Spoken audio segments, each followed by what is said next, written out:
when Jifa said we will succeed because the steer is in your hands, I almost said, Mama, the steer, but I realized the steer is in my hands already. And I watched a very interesting one between Lil Wayne and I've forgotten his name, our half-caste. When some armed robbers attacked him in conspiracy with his wife, and then Lil Wayne and his wife found him lying down. And the wife said, "Oh, armed robbers." And Abu Nusa, and Lil Wayne said, "Debi Obroni, Ofi play mun le talk on." I think it's about time to promote local tourism because the local tourism will boost the local economy. So I believe that whatever is happening, everyone is focusing on the diaspora. But I believe that the money is in the country, and it's about time for us to use the money in the country to develop the local economy. So, what's up, guys? My name is James Gardner. Make sure you check out In My Lane TV for everything entertainment. Respect. He's part of the Baby Groomer Group, Ghana Dance Ensemble. I've experienced for about 15 years. We've worked together. And I can tell you that their ladies are very energetic to the extent that even as heavily pregnant as they are, they can still perform.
The Black Star rises again. From north, east, center, and south, we converge. The rhythm changes, but the spirit remains. We are the future. We are the legacy. We are the Black Star shining over the world.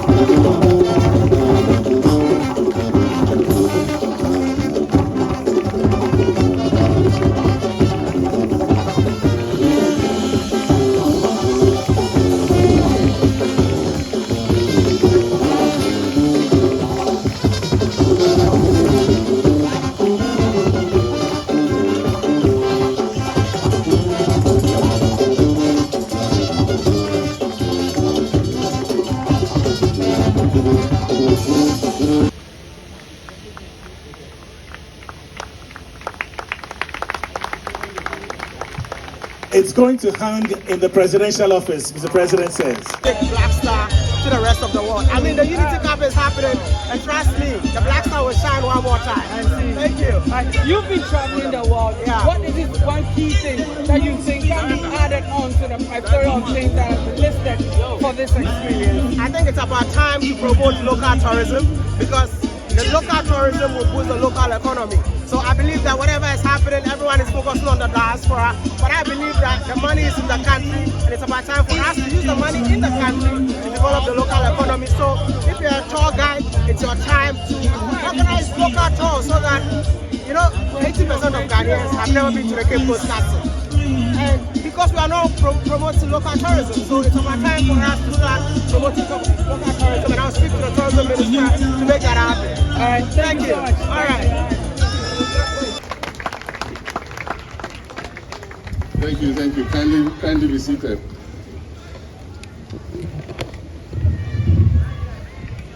When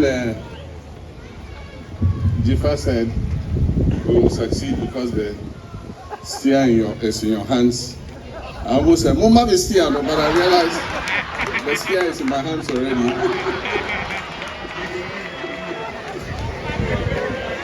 Thank you. Thank you very much. I have a speech here, but I'll make a few comments before I read my speech, as has become my practice nowadays. This has been a beautiful event.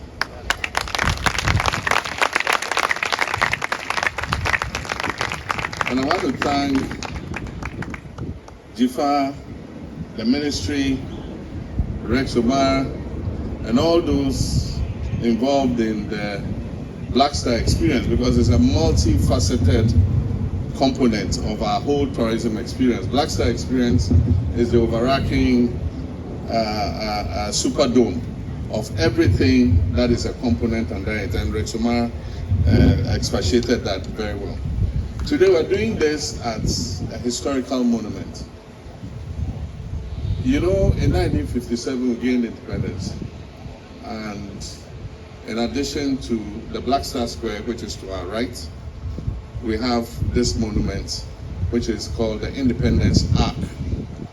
Now, if you're a student of history, you know what arcs represent.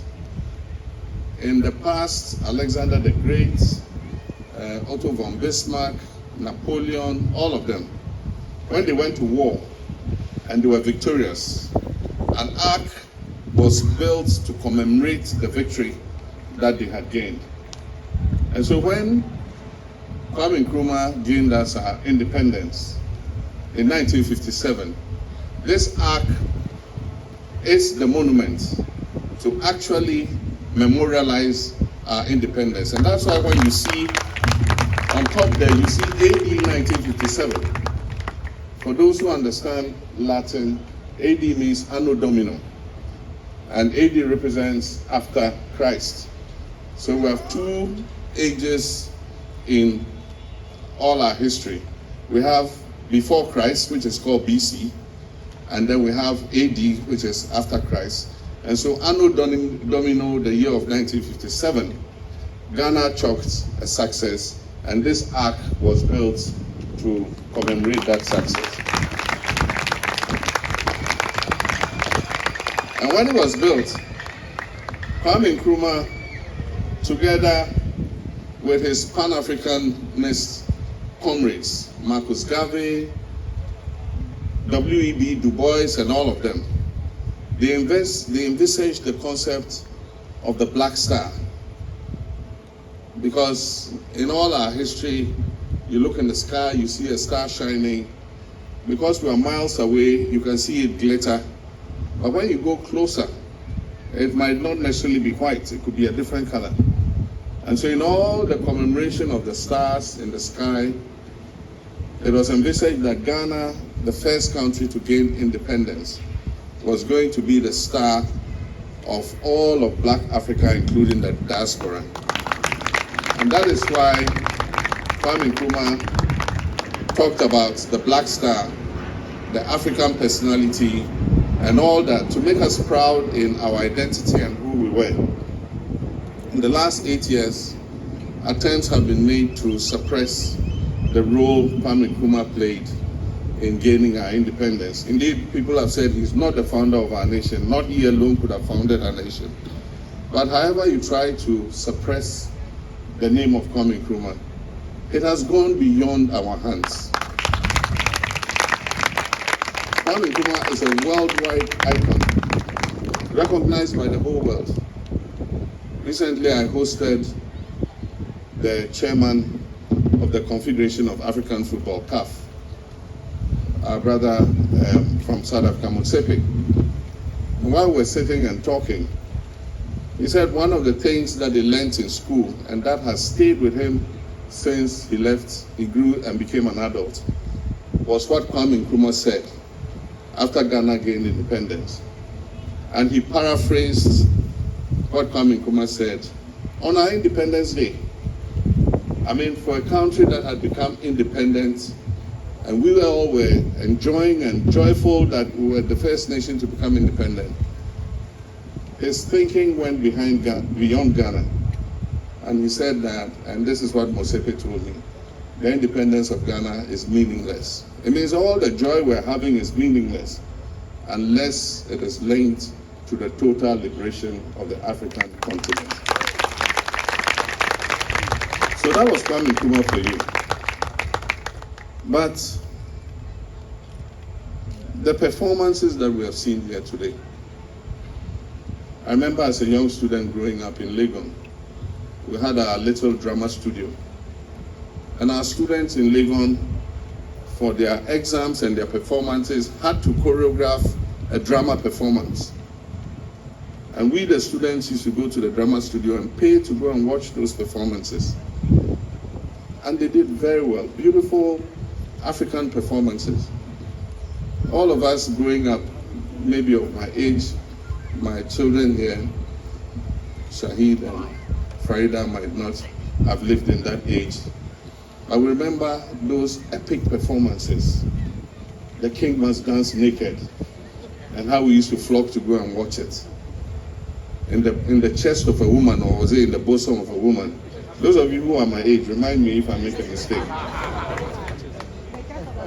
In the chest of a woman. There was one called Jogolo. There was even Jakata or something. I mean, and that was the golden age of dramatic performances in Ghana. And I remember we used to flock to go and watch those performances. There were even the ones that were the movie. And several, icons in the movie industry, some of whom are alive, some of whom are dead. And we lived through all that era, Gollywood, Kumawood. I remember I asked that they don't show foreign films on the presidential jet anymore, and that we should watch Ghanaian movies. And no, this was when I was president before. And I'm going to give the edict again. The plane is going for service. When it comes, I'll ask them to change all the repertoire and put Ghanaian movies. And I watched a very interesting one between Lil Wayne and I've forgotten his name, our Afcast. When some armed robbers attacked him in conspiracy with his wife, and then Lil Wayne and his wife found him lying down. And the wife said, "Oh, armed robbers." And Abu Nusa, and Lil Wayne said, "Debi obroni ofi play mun le talk on."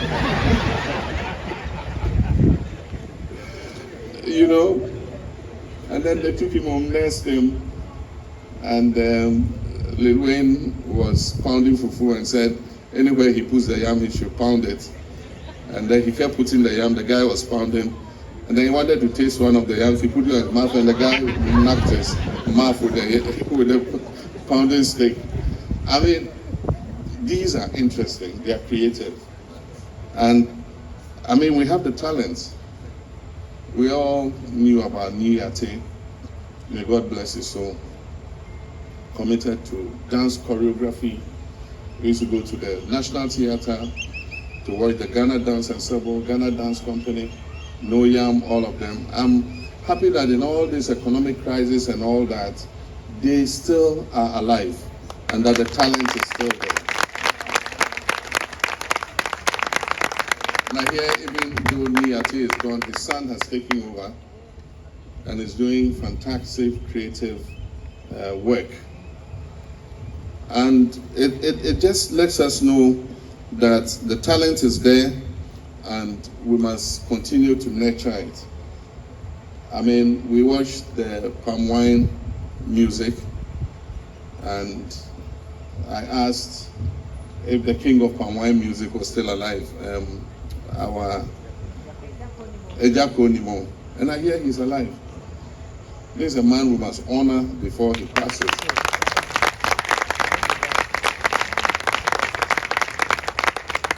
Because that was a genre of music that has become a part of our musical archive and our folklore. And for people like this, we shouldn't wait till they die and go and cry at their funerals. And so wherever Ejako Nimo is, Jifa, you and your team organize some ceremony. Let's honor him. I know he's been honored in the past. Let's honor him again before God calls him. In the last month or so, we have buried two icons. One, Naamanua of Wolome fame. I got to meet her not too long ago, last year, yes. She came to my office out of the blue. And we had listened to Wolome music growing up. So when she came, I was quite excited. And we struck a very good friendship. Unfortunately, after I got to know her, it didn't take long. She fell sick. The family came to me. We did everything. We paid the medical bills, but if money could pay for her life, she would be alive. When God decides, He takes what He has given us.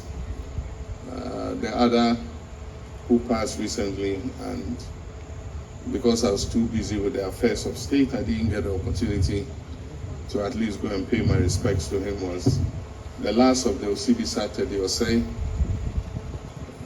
Growing up, these were people who made us proud, and they carried African music and Ghanaian music to the rest of the world. And I pray that God grants him peaceful rest. But there are many people like that who have had the talent, they have performed, we've enjoyed their music in many sectors, in sports, in all the creatives, in film, in music. And today, we ask ourselves, how are their lives? Many of them are living as paupers. Even in old age, money to be able to afford the medicines, to be able to look after themselves, pay for their hospital bills, has become a problem.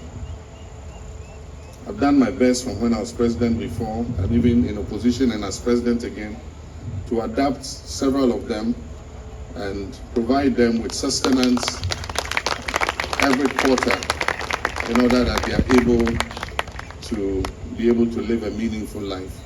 But that is what I can do as an individual. I believe that as an institution, like we tried to do in the past, we should set up an aging artist fund and be able to provide something for these people who have made us happy in the past, who we knew were talented and creative and are falling on hard times.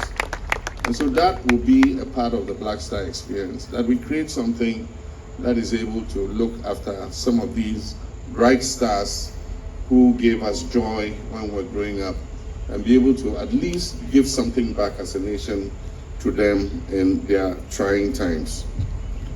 Ladies and gentlemen, we gather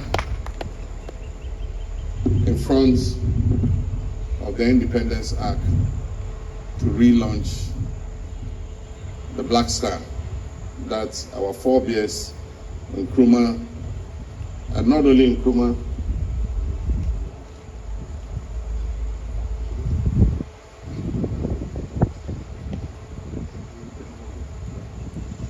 I'm supposed to wave this at some point, but you can't explain to me when I should wave it. So you hold it for the meantime. We gather before the Independence Arc to rededicate ourselves to the concept of the Black Star, and that Ghana, as the first Black African nation south of the Sahara to gain independence, We want to recapture what Ghana meant at the time to the rest of Africa. And let me tell you, it wasn't only Africa, it was the whole of the black world. They were proud of Ghana as the first black African nation to gain independence. And there's something that happened on the day. President Nixon, came to Ghana during the independence. He was not president at the time. But while they were jubilating at Ghana's independence, there was this black guy who was so happy and, dancing and jumping all over the place. And President Nixon asked him, how does it feel to be independent? And he says, I don't know, because I'm an American. We're not liberated yet. And at that time, blacks in America did not have the vote. Black people did not vote in elections in America. And at the time, Americans were fighting their civil rights movement to give black people the freedom in America to be considered the same as white Americans. And so Ghana became independent even before our brothers in America, the blacks, gained their civil rights. And so he says, I don't know how it is to be independent. I'm American, I'm from Alabama. That's what the guy said. But subsequently, in 1960s, the blacks in America also got the vote. And so Ghana's independence is a very pivotal event. And that's why we're drawing our inspiration for our tourism experience. We have a lot to market. We have talent, we have creative. And so we have a lot to market to make our tourism experience something that people will crave for. And so as your president, I will open the creative space.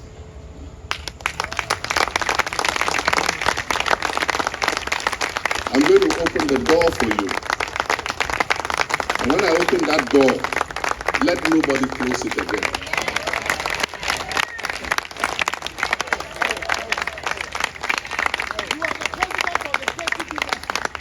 And we're going to do this together, all of us. And so whatever ideas you have, we're open to it. And let this be the start of the Black Star experience. And we'll hand this over from government to government to government. It doesn't matter whether it's NDC or MPP or PNC or CPP. We are all the Black Star. We're Ghanaians, and we're proud of our heritage and our culture. Now let me inflict this speech on you. Mercifully, it's not too long. I think it's just some 5 pages or so. And so I've said what was in my heart. Now, let me tell you officially what they're asking me to tell you. Heart peace, and thank you very much, Mr. President.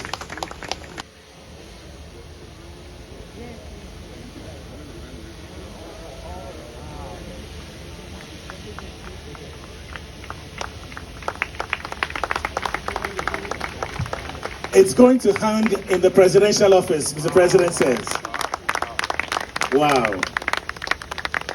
Right, I also like to inform you that we